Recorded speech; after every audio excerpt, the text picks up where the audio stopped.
It's a matter of personal safety. Thousands of Hoosiers who feel their lives are threatened count on protective orders to keep dangerous people at a distance. But one woman who hoped her paperwork would keep her safe on the job saw it land her in the unemployment line.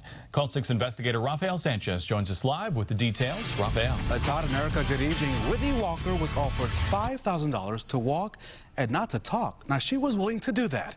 But when her bosses pulled that deal, she reached out to us with hopes that this would not happen to you or someone that you know.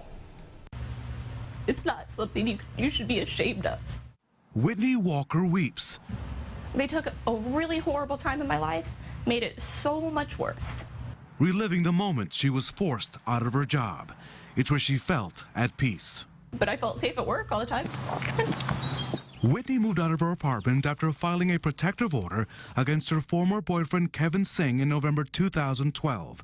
While working here at Nordstrom's Northside store, her bosses became aware of her situation after she often refused to take calls from Singh. They made me sign a contract telling them that I would keep them aware of every single thing that was going on in the case and every time he contacted me, or else I would be terminated. I wanted to keep my job. I signed it, yeah. She says she provided regular updates and believes questions from human resources at times crossed the line.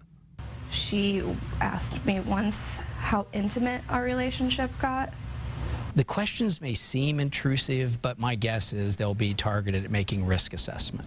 Chris Schrader is a human resources expert that helps executives handle many issues, including protective orders.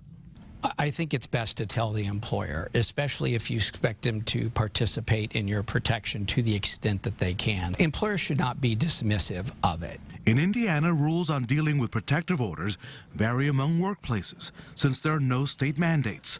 The law does allow businesses to request their own protective order to keep anyone away wishing to harm an employee.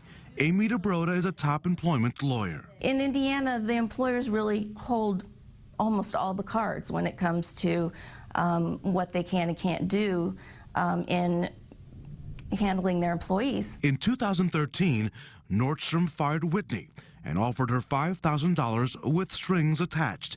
She could not sue the department store or talk about the deal. After thinking about it for a couple of days, she decided to accept the settlement. She was told the offer was no longer on the table.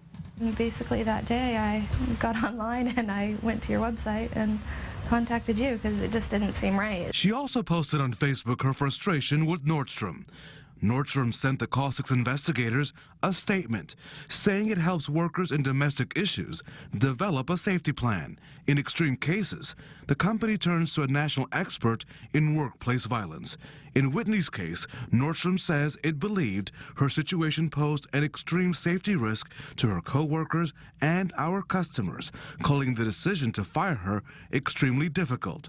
This past June, Nordstrom also decided to follow through with its $5,000 offer, which it says will provide her with resources to help find a safer environment. The fact that they did that, I think shows some good faith on their part, and she's better off than most people. You don't have to be a victim. You don't have to, if you've already been a victim once, you don't have to let someone else victimize you. You don't have to just resign yourself to that role.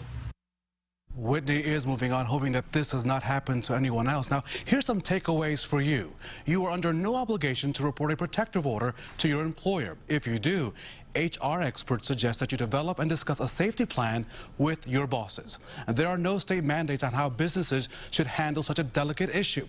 And settlements in these cases are usually kept private because the details are included in a confidentiality clause. Now, Whitney spoke to us weeks before Nordstrom called her back to make that $5,000 payment. Reporting live, I'm Call 6 investigator Rafael Sanchez.